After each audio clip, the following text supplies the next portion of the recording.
that hysterical? Yeah, it's not hysterical. How do you feel about that? And guess what? It's true to size. It's exactly your I height. don't want to see how short I am. Oh my God. That is amazing. Oh my God. You love it. Well, why don't you go stand by and we'll take pictures? Where'd I get those shoes? Are those my shoes? Yeah, go stand by. You must not like them. Why don't you go stand by? Stand by your. Let's take pictures. I even have the same.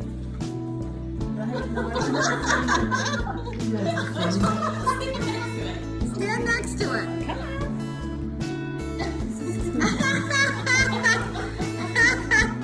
Oh my God, this is a riot. It's baby Miss Beth. Oh my God. Oh God. Is that hysterical? You didn't tell us that you were a babe when you were young. There's some. She has a toughie then too. Look at her face. That's the face of a toughie. Yeah. The face of determination. You. That's a This is riot. nice. Get your button. Oh, I have that button too. Yeah, everybody get a button. I'll get mine. Did you guys know she was a young student nurse?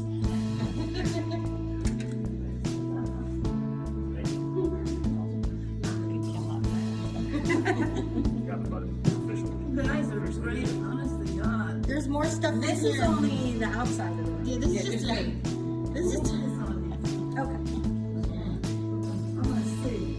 I don't know. You do want to see. This is amazing. What's all this? You. things that describe Are you. you kidding me? Here, stand next to it. Let's get a picture. Stand next to Oh it. my God. Smile. Look at me. Maybe try. I don't want to. Wait till you see what's in here. No, don't cry yet. Didn't you put on mascara and stuff? Oh my God. Fearless? Yes. Because I knew you were. Oh, look at. Oh my gosh. Oh, this looks fun. They have pictures of No, those are lamps. Look at the lamps. Oh my God. Those are lamps. 75 of This them. is supposed to be part of the real. Well, we have to kind of team stuff too.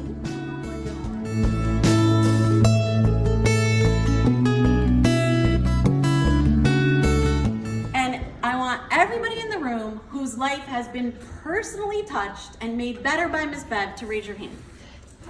So we have roughly 70 people in the room. So I want you to You run, kids. leave your hand up if you can think of 2 people who are not in this room who have also been positively influenced by Miss Bev. Andy and Angela. My 2 sons. So leave your hand up if you can think of 5 people who are not in this room whose lives have been positively affected by Ms. Bev.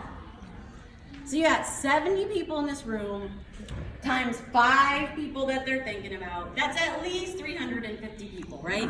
In the world. Well, think about each one of them. Yeah. And each one of them who's learned something from that person. And the ripples go out, and you have a huge influence. So the thing that I want to leave you with is that there's only one person who can be the Ms. Bev, but we all have the ability to be a Ms. Bev for somebody else.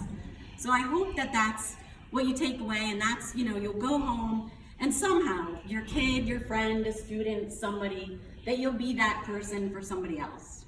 Yay. And now we have a special surprise. Dave is going to come up.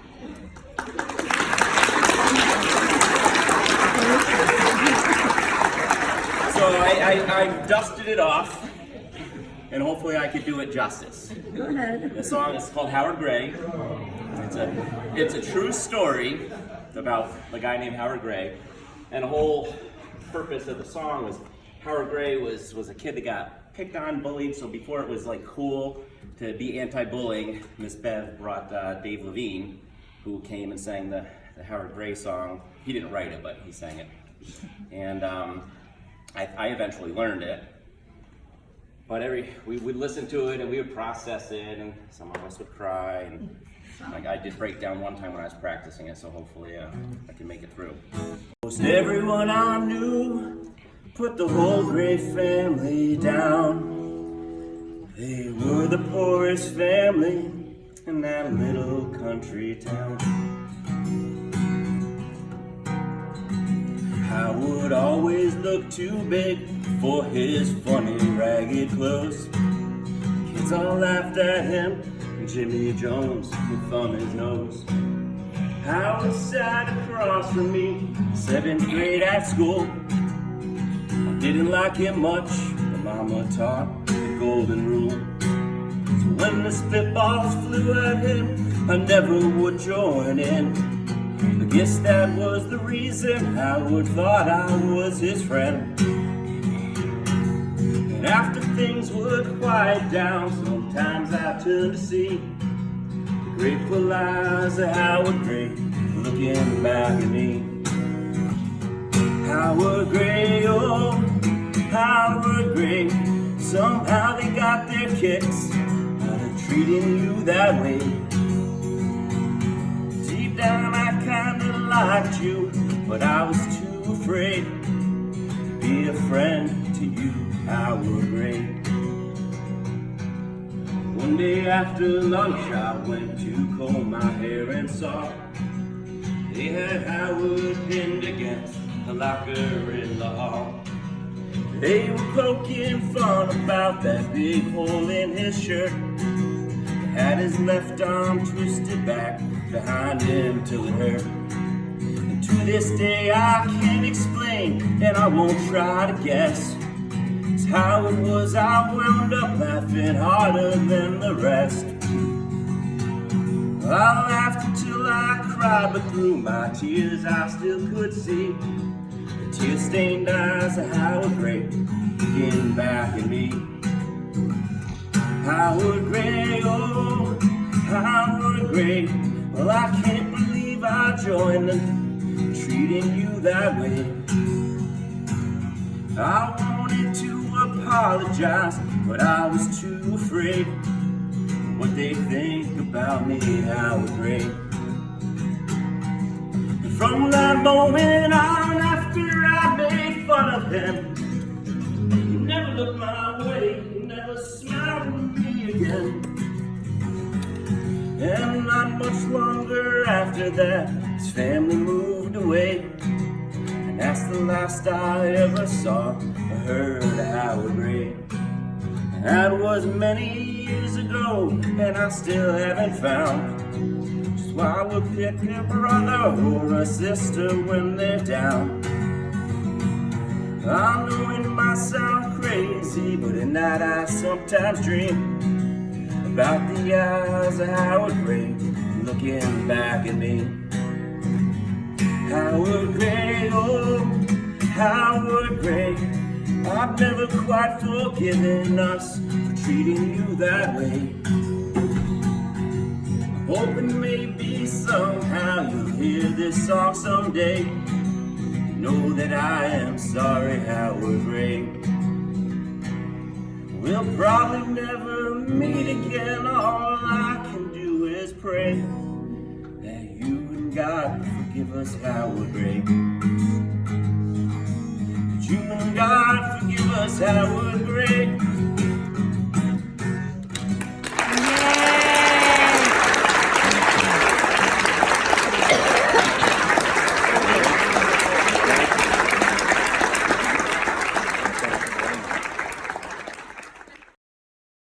She first allowed us to find our own truths and then empowered us to help others do the same. We were given a voice that was never heard before and a space where we were free to share it. It's been said that as a small child, I was a force to contend with. Somewhere along the way, that fierce and fearless little girl was put in her place. Miss Bev always had a unique way of seeing things within us that we'd either forgotten about or never even knew existed. For that, I'm so grateful. It was through her encouragement and guidance that so many of us have been able to nurture and develop the best parts of ourselves that would have otherwise remained dormant. During the many, many times in my life when things weren't going as I had planned, blink if that's true for any of you, the strength and wisdom that I learned from Miss Bev was a lifeline. I've passed on all of these insights and nuggets of wisdom to my children, who are three of the most kind and empathetic people that I know. As each of us in this room was changed for the better, thanks to Miss Bev, we have also influenced those around us. One of my favorite quotes is, "You can count the seeds in an apple, but you can't count the apples in a seed." Miss Bev planted so many seeds that the fruits of her love and affection will go on forever. And I thank you so much.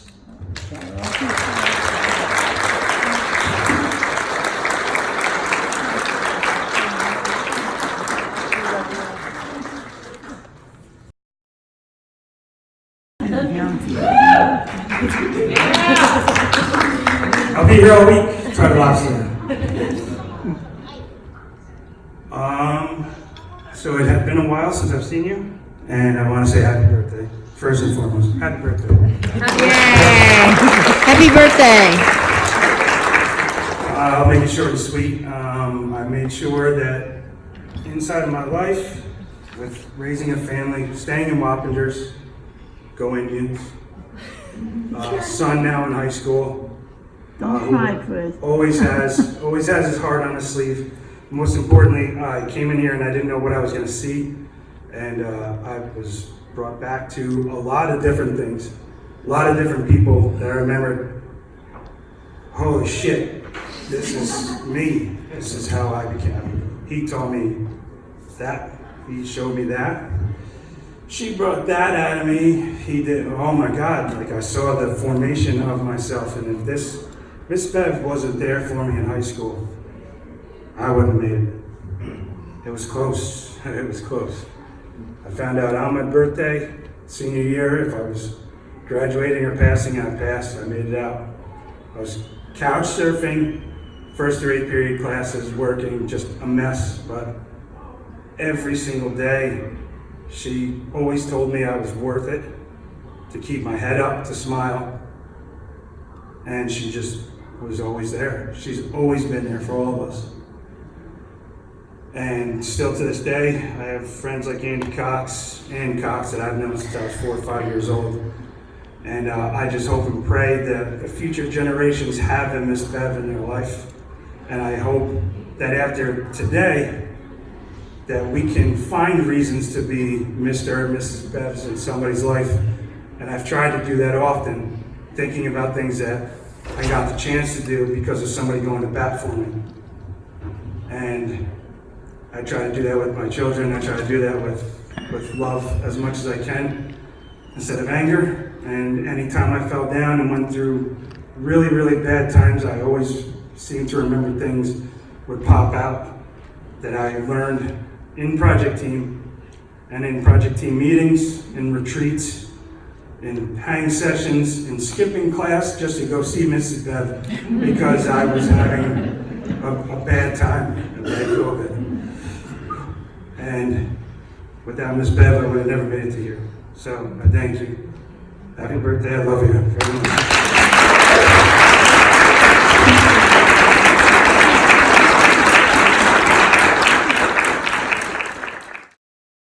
I'm Gila Reckess, class of '94. And I'm probably gonna cry more than you, so just a warning. Okay, Miss Bev, you are brilliant, is what I've decided. There have been so many times through the years that since graduating that I've thought about starting a program like PT because it was so brilliant and profound, a brilliant concept with brilliant execution that had such a powerful influence, I know, on me and I know on many people here. As I see it, there's sort of three things that come to mind in terms of the influences. One are the lessons that we learned, how to be a good listener, how to help with conflict resolution. And I know for me and for everyone else, that's influenced all of our relationships since then. Second, really the empowering experience of providing this valuable and often really appreciated service to our classmates, to our schoolmates from all different walks of life. For me, was very powerful. And I don't know, I think you know this, but I did later go on to become a clinical psychologist. And I know I've spoken to a lot of people in this room who have gone on to helping professions. And I know that you're part of that. I know those lessons are part of that. But when I think about PT, what comes to mind first really is not those two things, but the intangible lessons that we learned. It's the profound experience of inclusion and connection and community. When I joined PT, sorry. Oh, dear. Just let it out. When I joined PT, I was shy and insecure, very sheltered, and PT really helped me build that confidence and self-awareness and open up my eyes and open up my world. PT was a safe and supportive space where everyone was accepted and seen for their best self and their best potential. You might not have always overtly oozed warm fuzzies, but your take no crap approach, I think, sent a stronger nurturing message because we knew that you believed in us. You believed each and every one of us was good, capable, and worthy. You empowered us through your belief in us. You cut through the blind and seemingly immovable barricades and pigeonholes that society created.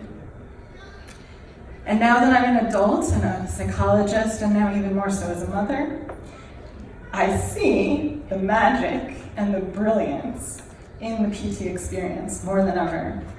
More than any formal class, I think it's the intangibles that made us better listeners and better friends and better people. It's the fact that we learned to believe in and trust ourselves and to really be open to seeing and hearing the people around us. You gave us the beautiful gift of being part of a community that was authentic in its inclusivity and acceptance. A community built on the knowledge that we are all the same in that we are all unique. We are all special, and we are all seen. And I think if every child and every teenager had that experience, the world would be a better place. So I know that we are not supposed to get here present, but apparently I've become worse at following rules as an adult than I was as a teenager. So one of my favorite, one of the things that stands out to me as brilliant, again, was the salad at retreats. That we were all expected to contribute an ingredient with the knowledge that each ingredient, each texture, each flavor was important and contributed to the overall gestalt, the whole. And so I couldn't resist getting you, hold on. It's cheesy, I promise. These big old salad hands, because they make me think of you, and that you supported us, but you weren't afraid to toss things around a little bit. So thank you. Oh, thank you.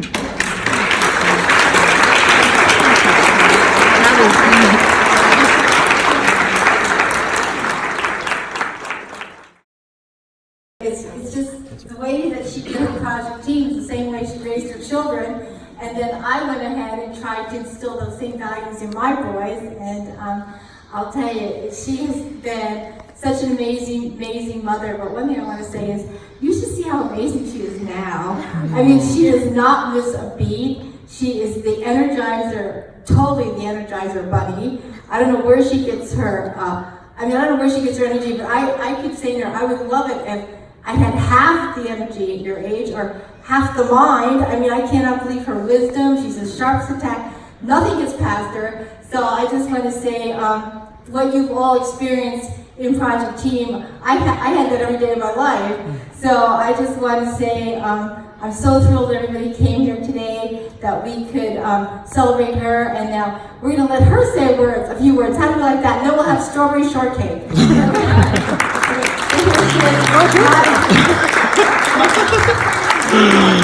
It's your turn to talk. I don't know if she heard me, but I present you Lucille Beverly.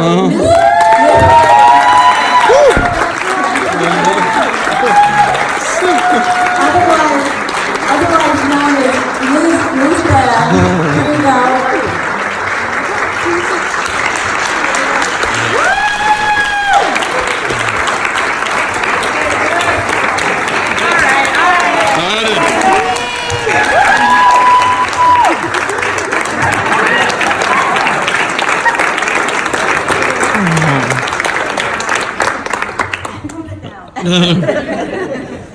Hang on, let me zoom in. Are you going to be okay? Yeah, I got it. I have butterflies in my stomach. So I did bring notes. I never read from notes in my life. But these days, I like my 3-year-old great-grandson. I speak in fractured sentences, I vote for words, and I'm like spaced out a lot. So I don't want to do that here today, but if I do, you gotta understand. I'm old. It's almost 90. I'm so happy you all came. I mean, this is like the best experience I've had. Even better than Project Team meetings. And I need to thank my daughter. Didn't she do a beautiful job?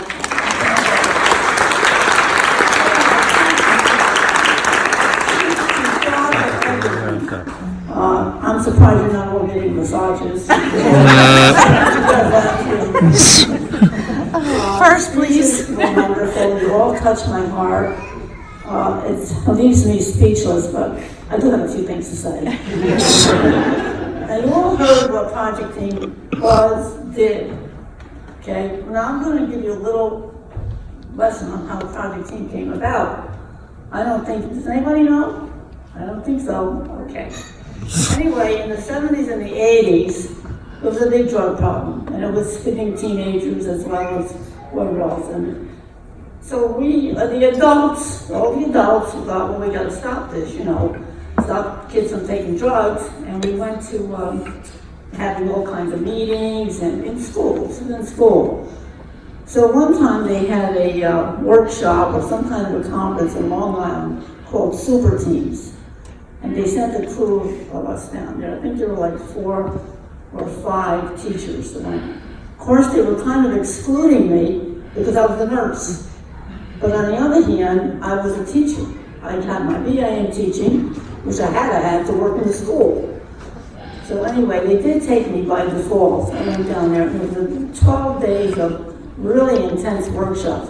We were charged to do a program, bring it back to the school, and stop your kids from taking drugs. So we did. We came back, and I thought I wasn't happy. We were meeting, we were doing let's do this, let's do that. It just didn't hit me right. So I thought myself, well, you know what? I said, why not let the kids do this? Kids helping kids. You're all in the same boat. You're all going to the tumultuous teenage years. So I knew we would listen to each other. Okay, so I begged and begged. I went to the administrator, I went to the Board of Education. They just said, no, that's impossible. You can't do that. It's impossible. And they gave me so many other excuses, but I needed to do this. So finally, the principal felt sorry for me, I guess. Okay, she said, if you want to do this, we'll get some students together and you can take them away on the training. And of course, I did have some help at that time. So we took the 11th graders. Anybody here in that group, first group? I had a few people coming, but I don't see them here. Anyway, there were about 20 kids. And we went down to Comstock, and they were all 11th graders picked by the teachers. So I thought, We can't have the teachers pick the students. I wanted a cross-section of the entire school. So how do we do this? Of course, I was surprised they were still letting me do it. So I just nailed it. Let me make sure I'm telling you everything. So we started this peer leadership group.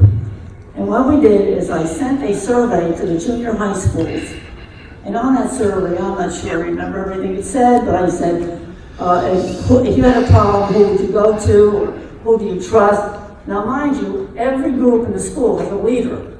So we got these surveys back, and the names that came up the most were the names we chose to take away on our weekend.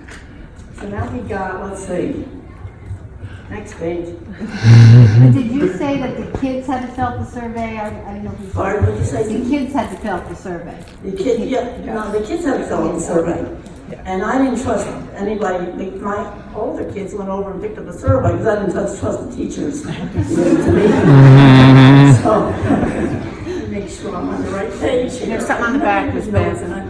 There's something on the back. The back of that page. There's something on the back of your first page. No, turn Oh. turn that over. The last one, turn over. Is that the rest of that? Oh, okay, thank you. You can see that from here.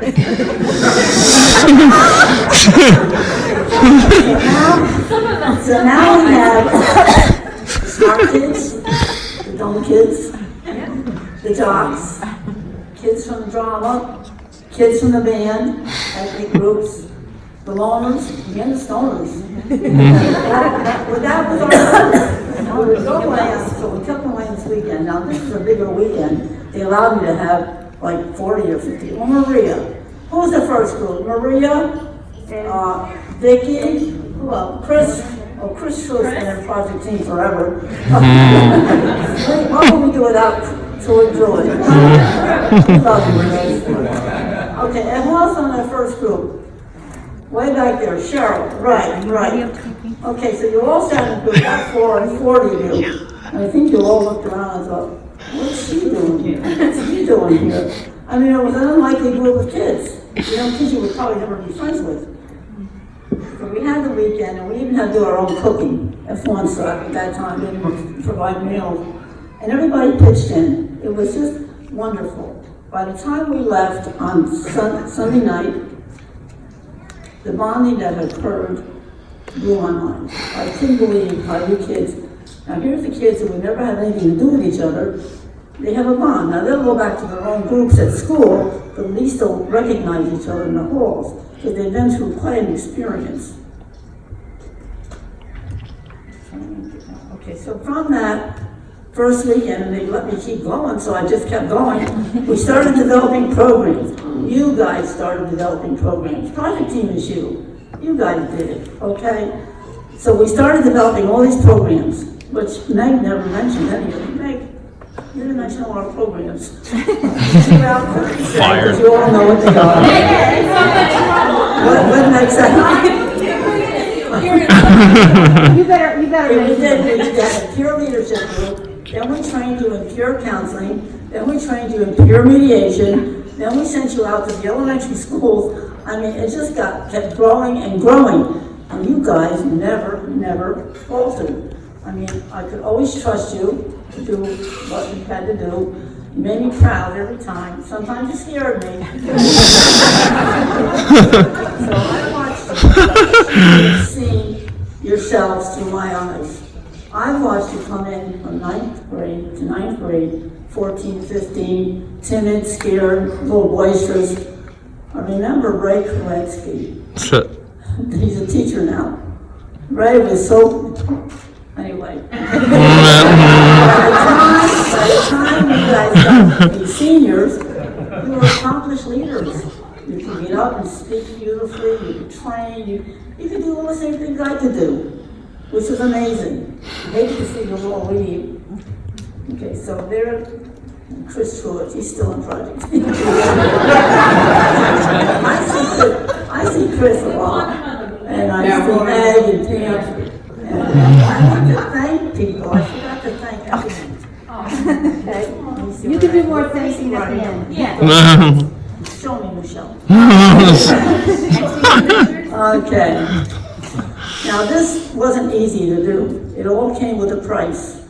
I had to go lie to the administrators, lie to the, I did a lot of lying.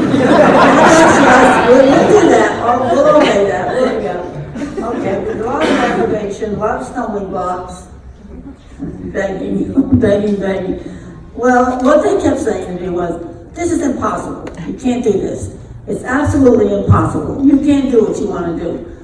But the principal, who was Sunny Mullen at the time, remember Miss Mullen? She had some faith in me, thank God. So she was the one who allowed me to take you guys away on those weekends. Remember all those trips? Thank God for Remember those trips? And all the Meisters? Were anybody a Meister at any time? You all took that job so seriously. That was great. Okay, so now we've got all these programs in place. And Michelle said, thank God for no social media. I can't hear you. It took about 3 or 4 years for us to sign into our picture in the yearbook, number 1. And we got a rap room, and we did mediation. They gave us a room, which we had to beg for, where we could send, kids can come there who have boyfriend, girlfriend problems, teacher, parent, whatever. And also kids who were suicidal, going to hurt themselves or somebody else. These kids who were in a rap room, they gave up their free time, they were in the rap room, and they saw these kids during the day. They thought I was crazy. I remember said, getting know what they're doing. See, my feeling was if you train them, you need to empower them, because how else are you going to learn? You make a mistake, well, that's how you learn. So I was really always so proud of you guys. Oh my God, you make me look good. Well, not right away, though. Right away. You kids did everything I asked you to do. There was nothing you would not do. And I just think, wow, I got a maid. Okay, let's not forget, one year we had the countywide administrators conference at Ketchum High School. And they said, well, we want to hear about Project Team, because already the name got out there. So I brought you to this meeting, which you did do a presentation, but then you had to wait on tables. They had you all waiting on tables. There was a lot of glittering going on that day. I remember Megg. Then we had a multi-generational workshop, and we had the adults with the kids. You guys do workshops for everybody. And some of you had to babysit their kids. And you just went, I'm sure you didn't like it sometimes, but you never did.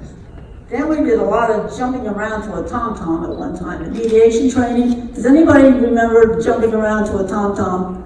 I'm sure if CJ was here, he'd remember. He looked so silly. Now you guys gave your time, your after-school time. You went to the elementary schools, working with small kids, bigger kids, trying to teach them self-esteem and making their lives a lot better. I mean, after school, most days, this is what you did. It made my heart. I'll tell you. Then how about those bus rides to Timbuktu when we went to do workshops with other kids in other schools? Now you know what, all of this was very well appreciated. I mean, the other schools, there's some accolades if you want to go around and read them from other schools, how they appreciated you kids, and they thought you were so wonderful. Well, I always thought you were wonderful. Then blowing up balloons for the dance, the prom. Remember the senior prom? Not the junior, senior, the freshman and sophomore. And it was Andy Cox who got high on it.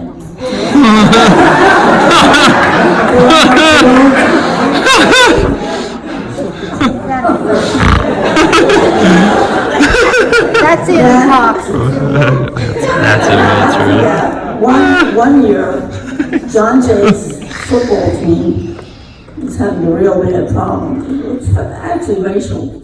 And they were fighting, nobody was getting along, the school was frantic. They called our team to come over and mediate those big football players. So I go with a few kids, and guess who the mediator was? Go ahead, guess. Nobody can guess? Megg Pascarella. I'll tell you, it was she and I were the only two in the room. Football cross line, they on this side, on the other side, angry. They were so angry, I thought, oh God, what are we doing? Well, she did a mediation like I'd never seen in my life. By the time those kids left that room, they were friends. I mean, one of the teachers said, what happened? These kids in 7th grade like each other in 7th period. So we did do a lot of good. Now, who can ever forget the heartbreak of boundary breaking? I mean, some of it was fun, but there was a lot of sadness. And you guys helped. You helped other kids. And in those boundary breaking sessions, there were kids there who lived very good lives, you know. And then there were kids there who had very bad situations at home.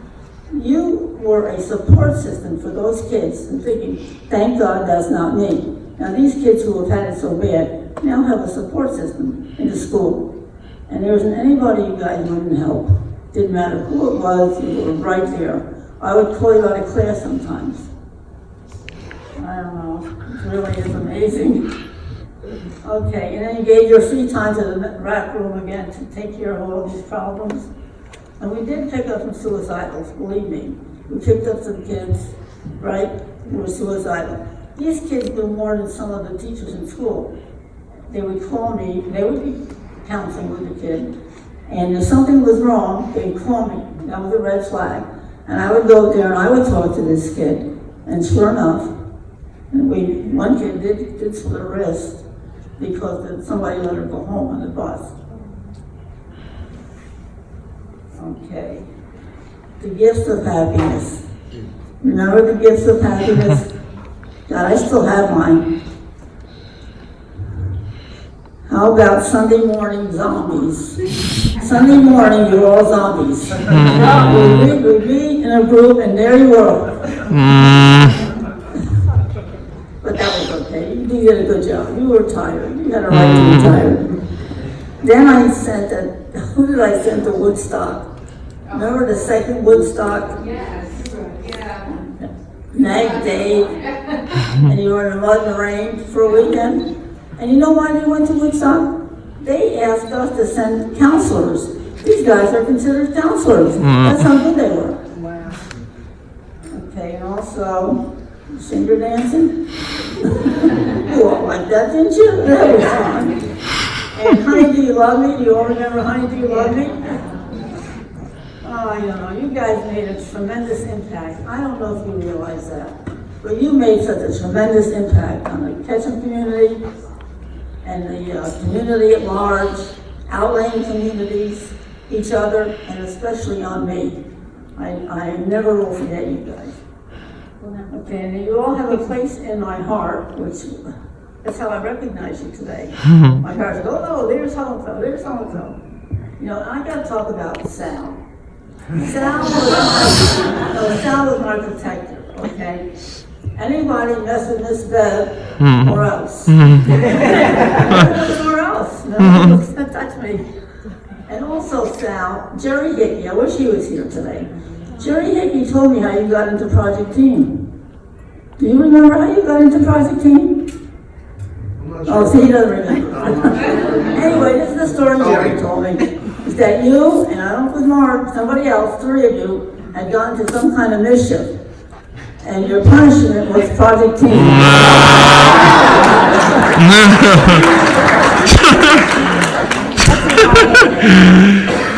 Okay, I know, we always say, don't give advice. Okay? I don't want to give advice. Being as old as I am, I can tell you. For one thing, I wish you all a great life. Be happy. Always be happy. Even on your worst day. Find something to be happy about. There's something there. There really is. Live every day to the fullest. Don't let it go. If you have an opportunity to do something, do it. Accept every challenge, even risks. Don't be afraid to take a risk. You never know what you're going to get, what's going to happen. You know, my risk was, I'm taking these kids on a long weekend. I had 5 chaperones, probably sometimes had none. But suppose something happened, oh my God. Well, I felt you can always say, I'm sorry, and otherwise miss a really good experience. dare to dream, dare to dream. You all must have children. Dream big for yourselves and your children. Life is very fleeting. It goes by fast. So, and have memories. Look what's happened to me. I never dreamed this was going to happen to me.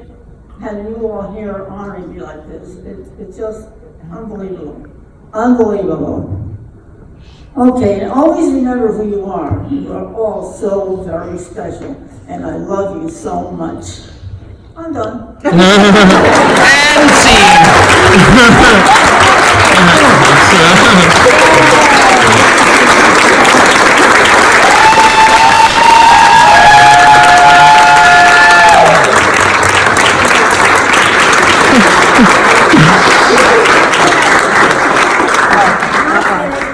And drink whiskey.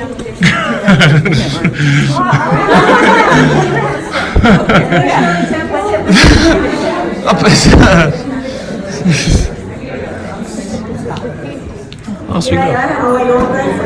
Yeah, now she can have a drink. Wait to drink. I guess I thank my daughter, who is unbelievable. I wish everybody had a daughter like her. I wonder if Everyone should have a mother like you. I wonder if I love you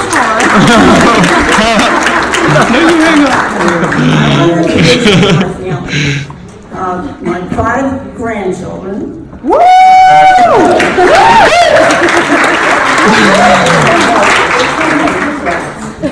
Let me videotape this. Stand up.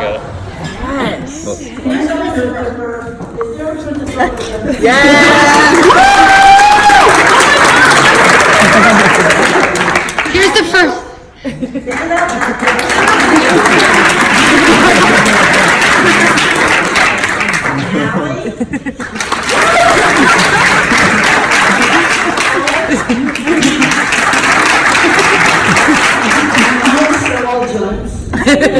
They're all giants.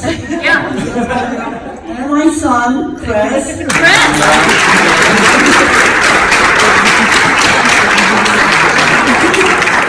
I gotcha. Thank you so much. Thank you for making me feel so special. I never dreamed anything would ever happen like this, but I'm so happy you did. Continue to mingle and talk to each other.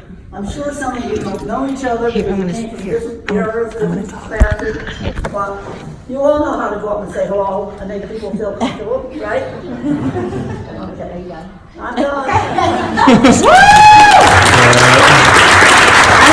want to talk for a moment about the people I worked with to pull this off. Meg, I'm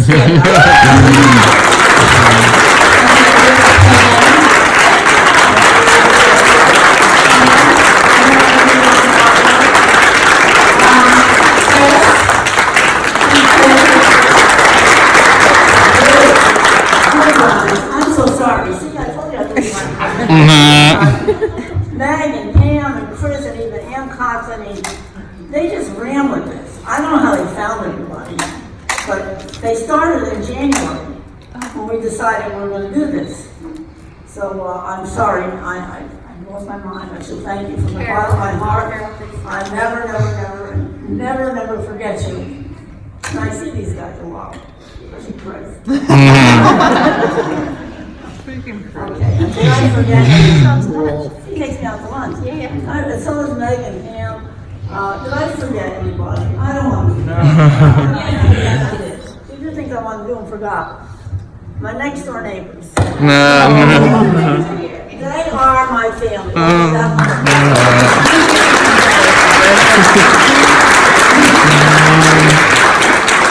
Pascarella family. They were part of Project Team. Pascarellas.